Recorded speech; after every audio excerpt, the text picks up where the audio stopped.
Well, hello, everybody. We just want to welcome you here. We are the Pishkas. Yes. I'm that's Doug us. Pishka. This is Fiona Pishka, my lovely wife, and this is Gabriel Pishka, our oldest son. And we have Josiah Pishka behind the camera. He is behind the scenes. Yes. Yes. So we are starting a brand new podcast. This is our first episode, actually, if we could say that. And it's called Generational Legacy. Yes. And the whole point of this podcast is to just bring you information that will help your family, will help your life if you're single, will help you in your business, in your church, because we bring together a lot of expertise. So We do. that's kind of what we're going to talk about, our family a little bit for the first time. Yeah. And talk about our dynamics and how we operate. So who are we? What do we do? We have a church. We have all sorts of ministries and businesses. Why don't you start, Yes. Mom, with what you do, everything it is that you have and you do. Wow, all those that's a things. lot. Okay, so we pastor here we're recording here at Victory Christian Fellowship, which is a church In that Palmyra, Pennsylvania. in Palmyra that my husband and I pastor. My husband's the lead pastor. I'm his sidekick, and and Gabriel just became our new missions pastor. That's right. Here at the church. So. That's one of the things I do is be pastor for the areas that I cover. And then I'm also the president of my son behind the camera is waving at me because I'm supposed to be looking at him, aren't I? No, you don't have to look at the camera. Okay. You look wherever. Yeah. Okay. This is going to be fun. So listen, the other thing I do is I am the president of an organization called Bless the Children Home, which is an organization that we take care of orphans. So we currently have an orphanage in Guyana, South America. My parents started this ministry and they passed away in 2018, so I took it over. And as part of the family, I have 3 other siblings. We kind of run it together, but I do the presidential work, I guess. Then I have my own business that I do consulting for people and businesses to help with professional development and personal development. Currently, I have a group coaching that I do called High Value Women. And we've been having a lot of fun with that. So those are some of the things besides being a mom and a wife and all that good stuff. So that's what I do. That's awesome. All right, Dad, what do you do? Well, I started off following God, and I developed a ministry called Heirs of Promise Ministries. And I traveled under that. When I was in Bible school, the Lord said that I would travel for a short time and then I would pastor. Didn't know where that would be or where I would end up. So I was traveling, and then I went, after I went to Rhema, I also went to Lee University, and I graduated there. That's where I met Fiona, and we got together there. Then in 2002, we had this opportunity of this church come available. And so we put our name in, and we were one of 7 candidates. And at that time, the group that was choosing a pastor, they voted unanimous. And we've been here ever since at Victory Christian Fellowship. That's awesome. Yeah. My turn? Yeah. Okay. So I just finished Rhema in 2023. And I did school there for 2 years. I am from this church. I've been in this church for 18 years before I went to Rhema. And then I went to Rhema for 2 years. I worked there for 2 years. And then I stayed for a year and I taught in the school. I taught video production and media and all that stuff. And now I'm back. I'm on staff at church as the missions pastor. And I do like video photo stuff. I have my own business, and I do all of those kind of things. So Created on Purpose is your business, Yeah. right? Brand new start here in Pennsylvania. Yep. Even though you have been honing your craft. Yeah, for quite a I've few had it years. ever since I was 15. Yes. I did that my whole time. I never had like a normal job. Yes. And then I went to Rhema. I worked there. I kind of put it on the back burner, and then now that I'm back, I'm starting it up again. Yes. reviving it, so to speak. And it also included some clothing lines. I've done some clothing lines. I've done a bit of this and that every now and then. So Just your kinda do dad stuff. today in service, he was preaching and mentioned that he did how many? 32 jobs. 34. 34 jobs before Yes. this job that you've been doing 20 some 22 years. years, And so, Gabe, I think you broke that. yeah. Yes. I've Yeah. only ever worked at Rhema and worked here. Right, Those are my, yeah. and I've only worked here for a month. Yes, So those are my, those are those your are my two only 2 jobs. But before that, one of the things I remember when you became a teenager and I wanted you to have work experience, Yeah. but I didn't want you to go work for someone else. Right. I wanted you to go observe a business and see how employees are Right. supposed to respond to Right. the. So there's a couple in our church that have a business, and so I asked them Yeah. if you could shadow them and mentor with them and just kind of see what they do. And you were how old? Do you remember how old Oh you were? man, I think I was like 12, 13, 14, something like that. Yeah, Something like that. Somewhere in Yeah. that range. So I thought, yeah, this is the best thing for you to do is to go Yeah. see how companies operate and how Right. people work. And so you were able to. You didn't Yeah. know why. You were like, oh, I was mom, like, why what am I I doing this so lame? But, But it then was good. it was a good. It was a experience, good yeah. experience, wasn't it? So speaking of family legacy, because that's what we kind of want to discuss. Oh, what's here. this podcast called? Oh yeah, generational legacy, isn't Generation it? Legacy. Yeah, so that's what the whole point of this podcast that we'll be doing these for you is just the generational things that Mhm. occur, and to have legacy in your family. Yeah, what you see before you is a generation. Yeah. We currently have 2 generations right now, and we are actively involved in ministry and Mhm. business. Right. And before, I married you, I was a preacher's kid. My dad, my Yeah. parents were pastors. So I grew up in the church. I grew up as a pastor's kid. I grew up where everybody knew your business. Everybody, it's not so, you have it well. Yeah, it's still everyone kind of refers to it as like a glass house. Yes. and I mean it still is like that, but it's But it's not as bad. I as, lived in a Yeah. glass house without the glass. Yeah, And so A canopy. every single thing I did was out in the open. Everybody always wanted to know your business. And So ministry has been a part of your entire life. My parents had already started several churches before I was Yeah. ever born. And so I grew up in it. Some of the things that, a lot of the I grew up in Guyana, by the way, in South America. So Mhm. that's a whole different life experience. Yeah. So I remember in church that we would be watching, demons be cast out of people was a regular, normal thing. right. Over here, you don't see that much. It should be though. A lot of should be it normal. happens. A lot of demons get counseling. They're probably the most well-adjusted demons we've There's ever met. there's a lot of demons that need to be cast out here, Yes. more than you think. So we, I grew up in a different place, and then you grew up in a different household as well than what I grew up. I did not grow up in a ministry household. I grew up in a Catholic household, but we were always encouraged to follow our dreams. We didn't have like restrictions of who we could be or what we could do, but I wasn't trained in my purpose. Yeah, you have awesome parents. Your parents are still Yeah, alive today. I love my Yeah. parents. And they did everything they knew to do to give their children an opportunity. Mhm. So 2 of the 3 kids are in ministry. Yes. Yeah. Your sister and your sister helped you to meet the God Lord. lead you to the Yes. Lord, yeah. Yeah. So for Gabriel now, you're pretty much second. For my side of the family, you're 3rd generation Yeah. preacher. Yep. From Doug's side of the family, you're I'm second second generation generation, preacher. And that's legacy. I is. feel like, carrying on the work Mhm. of legacy. I think of David. He had a heart for the next generation. Mm. And so what he did was he invested in building a temple that his son would build. Mm-hmm. He wanted to build it, but he didn't get to build it, but he invested. He provided. Wow. He laid out the plans for it, but he set up the next generation Yes. for the work of God. Yeah, I mean that's something I look at today, and I see where people are just eager to get their kids to 18, Mm. Mhm. and then they're done. It's like, oh, Yeah. we did it, but you didn't do anything. Like, It's a cycle, yeah. right? They now have to Yes. start over. You just kind of put them back to the place where you started. You have to give them an upper hand. Like we say in our house, our kids have to be better than we were. Mhm. Right. And like Gabe says to his younger brother, you have to be better than I was. So we all expect the other person to be better than the one Yeah. that's coming ahead of them. Right. So it's not a competition, it's a completion.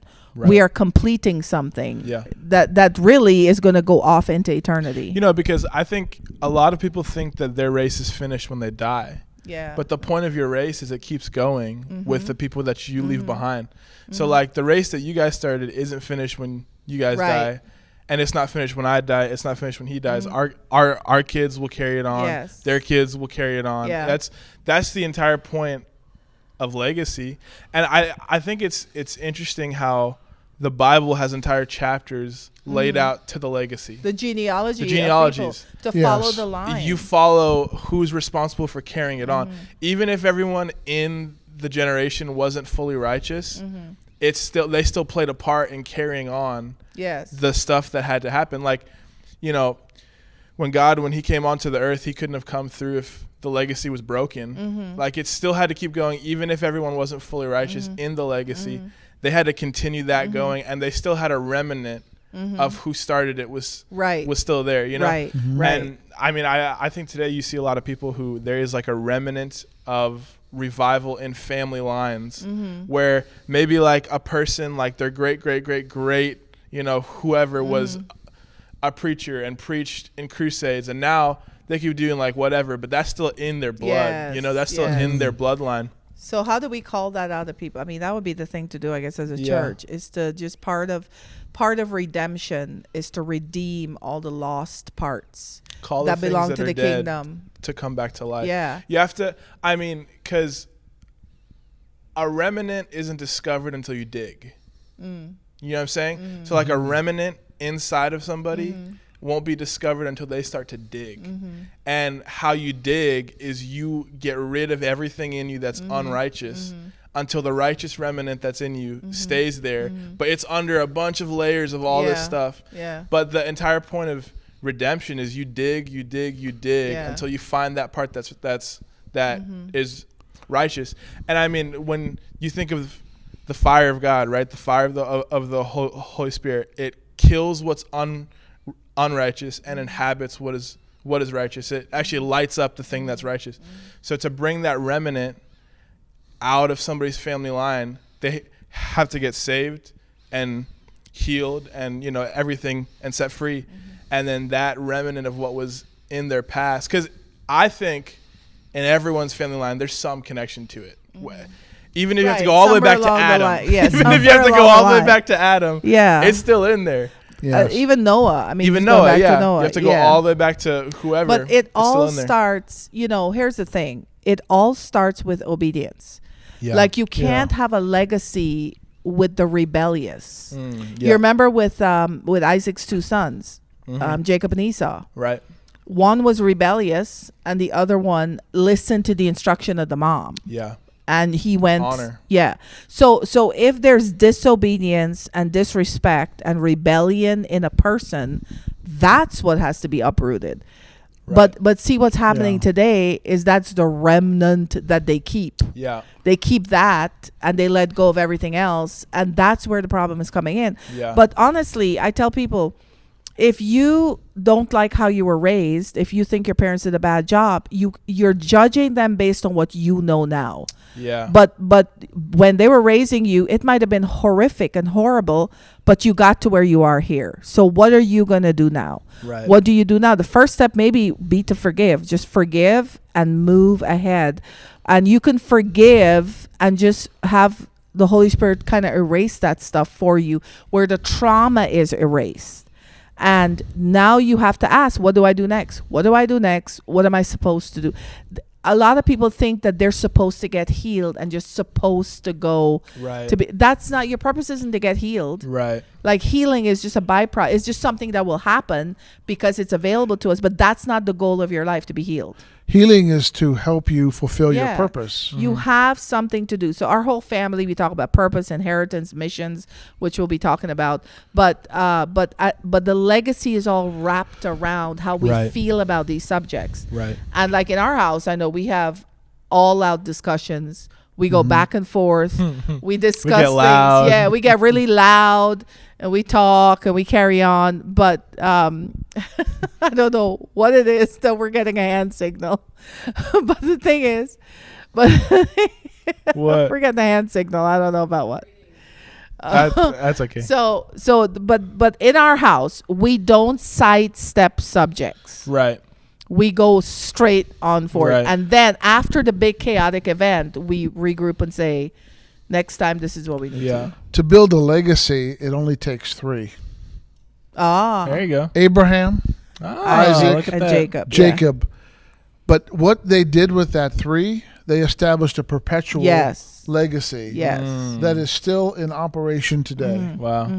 And that's the thing. If you can get it to the 3rd, then you have a process going. And even if along the way somebody breaks it, it still could pick back up and keep carrying on. And see, you were part of a ministry that has 3 generations Yeah. Rhema. operating actively, currently. Right. So we know Yeah. that it's going to go on for Right. a very long time. Yeah. Forever. 50 years it took for those 3 generations Right. to be Yes. all together in one Wow. place. You know what I mean? Yes. Yeah.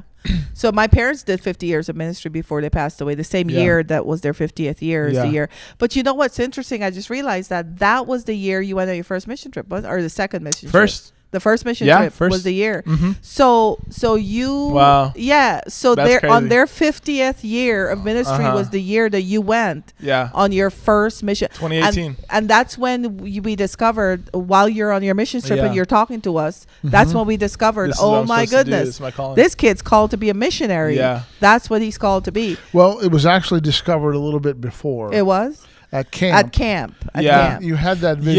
Yeah. So, I mean, I've had that was the year before. I've had visions about missions before I came myself, but that year was the first year I ever actually did it. Right. That year was the first year I did it, and the first year that I knew for sure. Okay, this is what I'm supposed to do. I discovered it when I was on the phone with him and the Yeah. way he was talking. I never thought about it before. Yeah. Like it was never like something we discussed. Right, same. Right. It was never on my radar Right. to be a missionary. So when you're giving us reports and you're like so excited and happy and carrying on, and I hung up the phone and I said to Doug, oh my gosh, I think our son is called to be a missionary. So we need to start thinking that way for Yeah. him and Yes. plan for, Right. and not have him be one of these missionaries that, that he always will have. So because I think a lot of the missionaries end up being like, they are the first one to do it. Yeah. So then now they're starting from scratch. So I'm thinking the fact that we know this, it doesn't have to be started from scratch. Right. It could be a continuation of what's Right. already happening in our family line. Right. Yeah. See, a legacy supports the callings of those in front and those behind. That's and good. and we as a family, we support each other in what God has called each of us to do. We all have a part in what God has called us to do, but He's also called us to do some different things. Yeah. But it's kind of in line of the overall focus. Yeah, because I think we had talked about when you just come a month ago, we discussed the thoughts of like, we don't want to have somebody else fade out so somebody else can show up. Right. Right. Like we all all show up. Yeah, we all show up at a high level Yeah. Yeah. at what we individually do. Yeah. And we combine it together and see what an impact that will do for the world. Yeah. So that's kind of what we've decided to do as a family is every person, like even our youngest son that's behind the scenes, like he gets to show up at 100% at his age. Yeah. Yes. We get to show With his up capacity. with his capacity of what he Right. can do. We show up 100% at our age. We don't have to fade back so you can do your thing. Yeah. Every generation needs to be reached. Right. So we do ours at a high level at our generation, and you do yours at a high level at your generation, so we can all make an impact together. Because families aren't made up of just one age. Mm-hmm. Right. You know, if we're going to impact families, it's the different age groups exist. Right. So we need to all show up. Yeah. That's So good. Yeah. And the power of legacy, we just saw it an example this past week. We had 2 opportunities to serve as a family. We each did different things, had different parts, but both events were a big success, and it brought financial blessing as a family. Yeah. Yes. And we work together. Yeah. So I feel like people miss out on momentum. You see what I'm saying? This is what happens when legacy is not happening. Momentum. Yeah. And Breaks when you up. lose momentum, Yeah. you stop making progress. Yeah. Yes, so That's good. yeah. So you got to continue. when the whole thing to what I started off with, when you're 18, you leave the house. Like you left at 18, but with a plan. You didn't leave without a plan. Like we didn't send you out of the house without a plan. Say, okay, dude, you're 18 now. You figure it out. You know. And I remember when you pray when you're coming to the end of your time at college with Rhema, your 2 years, and I think it was at the 2 years that we had this. You wanted to meet with me about coaching for what you should do next. Just a session, I think is what it was. Maybe. We had a meeting. Yeah, we had a meeting. We were going to do a FaceTime meeting. Okay. I've been praying about it. We talked about it, and so I realized, oh my gosh, he's supposed to come back. That's what's supposed to happen. And well, I remember you told me that you think I should come back, and at first I was like, I'm not coming back. Like that was what I said, because I didn't put any, like, I just knew that's not what I wanted to do, right? And so like you had like kind of, because when I left, we had talked about the fact that I'm not coming back. The plan was you're not coming back. I'm not coming back to live. Like I'll come to visit, right? But I'm not ever coming back to live here, right? Just because I'm out. I like to do my thing, like whatever. My like the base for missions was going to be from Tulsa. Right. And then I'd stay in Tulsa and I'd go out, whatever. And so then when you had first told me about coming back home, I was like, I'm not going to come back home. Like, that's not what I'm going to do. And then like later, I think it was later that same year, I was at this thing. I was at like a tent revival thing, and I was praying, and the Lord was like, you're supposed to go back home. And I was like, oh gosh. Mom was right home? Again. That's crazy. She's always right. I know. I was like, oh man, I'm supposed to go back home. That's crazy. And so that was when that was like, you guys had told me something that the Lord had spoke to you, but I didn't actually consult the Lord for it. I just said no, like right away. That's never worked out for you, has it? Never. It's only been 2 or 3 times, so you always come back to what it's supposed to be. But we give you the room to think it through. That's the other part. Like you can't, like where we are in our life, we could see ahead, right? Because we know what happens after certain things, but we're trying not to go off of experience. So that's when you question, you ask the Lord for direction, everything else, so that we can better direct you. And then we'll come to you with what we see. But then again, it's not valid. This is how I look at it. It's really not valid until the person who's supposed to do it accepts it. Right. That's when you eat the good of the land, when you're willing and obedient. If you just go ahead with obedience and do it because we asked you to, or we said, you're not going to get the good of the land. So it's a waste of time. So you have to be willing. The will has to come into play, and the will can't be forced. It's like making somebody say, I love you. Well, that's an oxymoron. You can't make somebody say, I love you, because they don't love you. Right. You just feel better because they said it, and you made them say it. So that's the same thing. Yeah. And that makes me think of one of the key ingredients to make a legacy great is the ability to hear God's voice. Yes. So crucial. Because you made you gave a response that you didn't take the time at the moment to hear God's voice, but then later on he spoke and you did what he said. Right.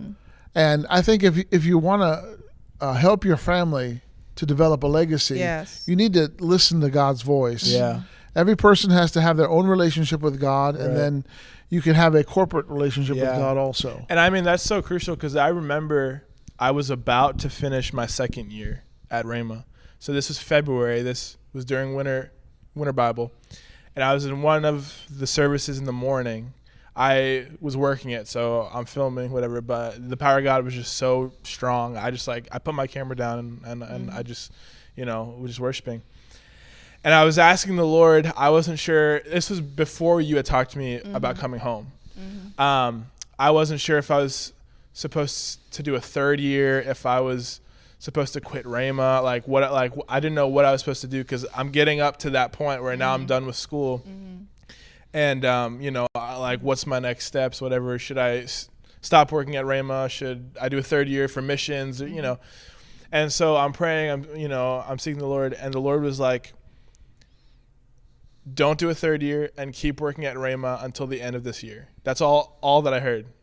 But if I wouldn't have heard that, I would have gone and done something else, probably. Yes. Because to be honest with you, I was probably planning on maybe not working at Rhema Right. or staying at Rhema but doing a third year. You know, Right. so I would have planned something that wouldn't have allowed me space, because after he told me that, it was like a few months after that I got asked to actually teach. Yes. But I wouldn't have Right. been able to teach if I did a third year. Right. And And you if I went wouldn't- Rhema, yeah. you know what I mean? And you wouldn't have imagined that you would have been asked to teach. Right. I would have never fathomed it. Yeah, you It would have wasn't- never imagined.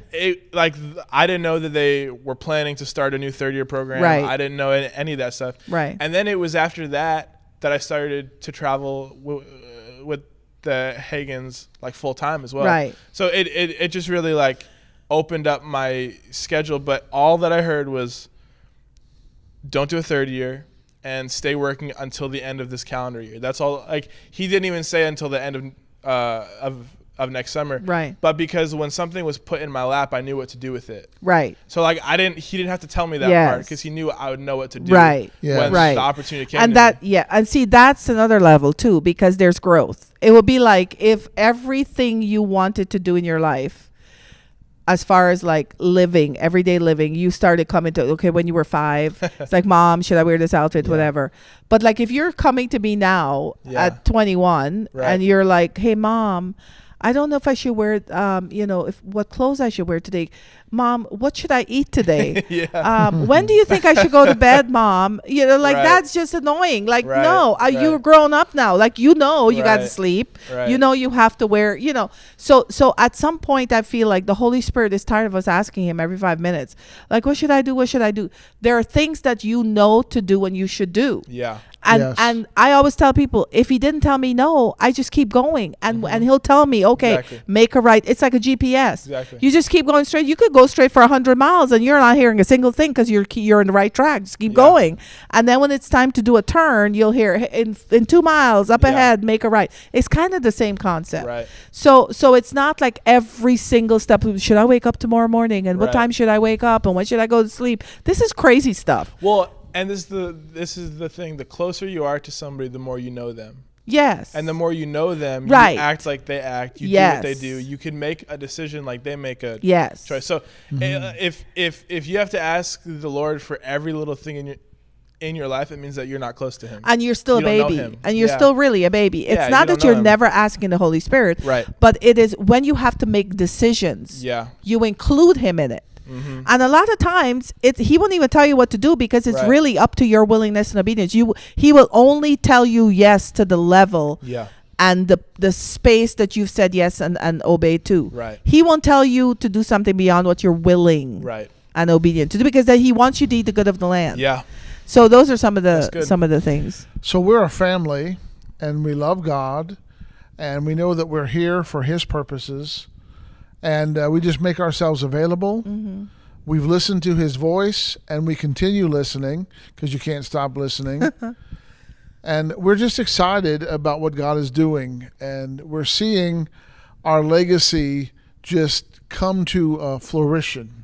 Yeah. It's coming into its own. And I mean, but we're grateful besides to God. besides our own family, though, we have people that are in our church family Yeah. Yeah. that Yes. have grown, Right. and their kids have grown, Right. and they're Yes. doing things, and so that's great to see as well. So All right. Well, I think we're out of time for this one. All but right. This was a good first podcast. Yes. Any last things? no, we'll see you in the next one. See you in the next one. Yeah, pay attention to generational legacy. Awesome.